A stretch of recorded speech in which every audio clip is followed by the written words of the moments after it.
The Big Ten added a ton of talent to the 2024 season and bringing over Oregon, USC, UCLA, and Washington.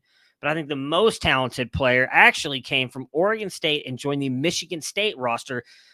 Coming up, we're going to talk about a player who I think is going to set the college football world on fire in 2024.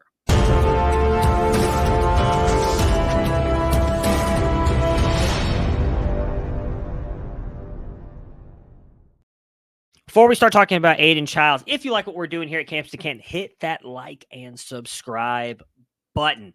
Aiden Chiles was actually a fairly highly rated recruit at the end of the 2023 cycle. He was a consensus four-star prospect for all four of the major services and ended up finishing as the QB7 for 24/7 Sports and the QB13 for On3. However, going into the 2023 season, he was not that high. He had a massive rise in the rankings due to his play as a senior. And a lot of that was also due to the fact that he did not have much playing time before that. He started his high school career at Los Alamitos, sitting behind one Malachi Nelson, former USC quarterback who ends up transferring out to Boise State.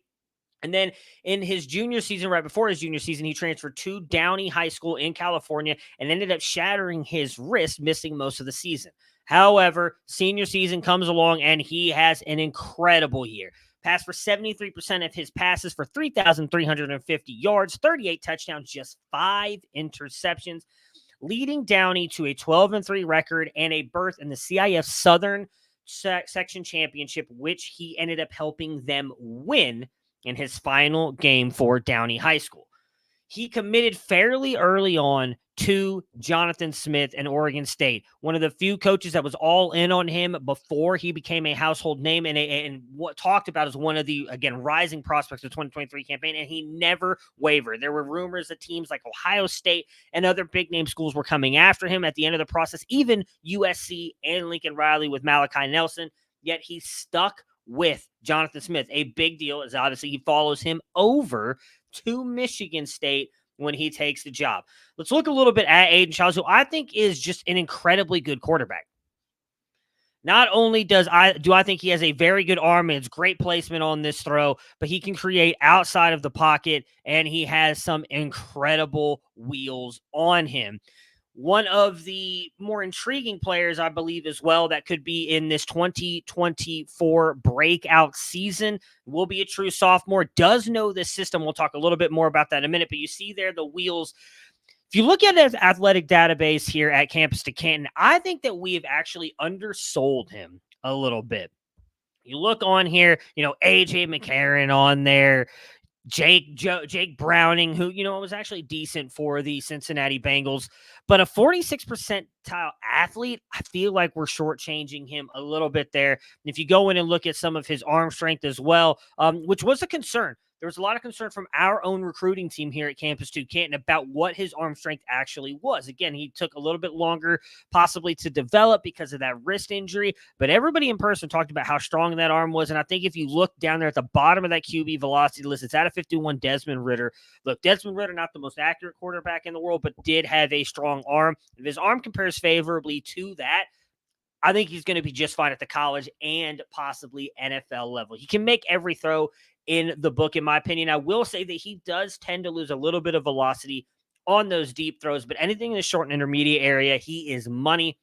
And he is people put a game manager moniker on him, and I don't think that's a bad thing. When I say he's a game manager, I mean, he really does manage the game well. He's very calm and collected in the line behind the line of scrimmage. Even when he's blitzed, he doesn't always rush out, as you saw in the one clip there. There's a lot of times in high school that he would take his time and then find a receiver down the field. He can throw off platform as well. I think he is in for a major season. And Jonathan Smith, I think, is one of the more underrated college offensive minds in the game. So you see here at his time at Oregon State, he, for the most part, especially when you look at 2023, 2018, and 2019, was getting closer to that 45 to 50% passing in neutral early down situations. They definitely love to run the ball in this offense. He does bring over Brian Lindgren as well, who was with him at Oregon State to be the offensive coordinator here at Michigan State. Pass explosiveness, outside of 2018 and 2023, wasn't overly that great.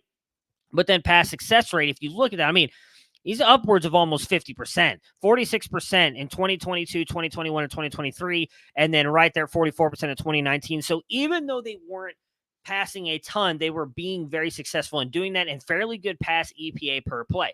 And that is with the likes of Chance Nolan, Bengal Branson, and Tristan Gebbia at quarterback.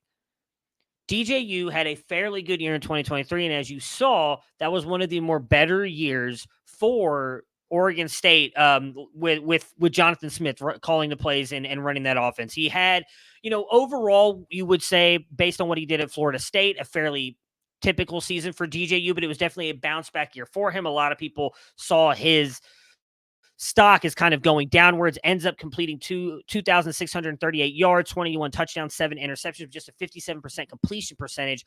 I think Aiden Chiles is going to blow that out of the water.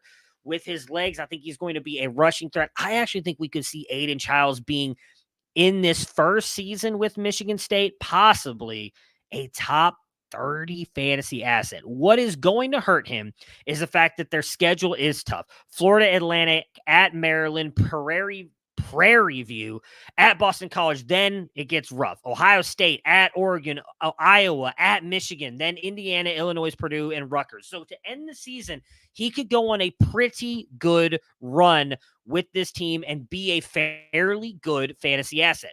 Again, the problem is this team around him is unfortunately just not that good. We have him ranked as a 63rd power ranked team, 16th in the Big Ten. And their offense right now, we have ranked as the 124th in college football, 125th passing and 129th rushing.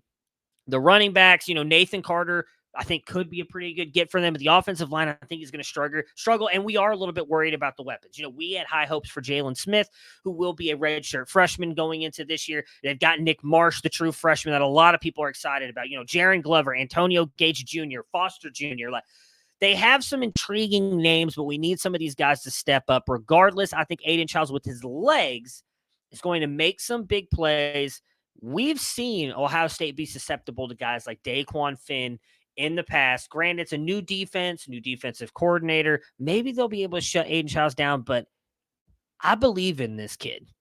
If you want to see, we interviewed him before his freshman season. Check it out. We'll link it in the comments. I think Aiden Chiles is in for a really big 2024 season. He's going to be a guy we're talking about going into 2025 as one of the best quarterbacks in college football. Let me know if you disagree in the comments.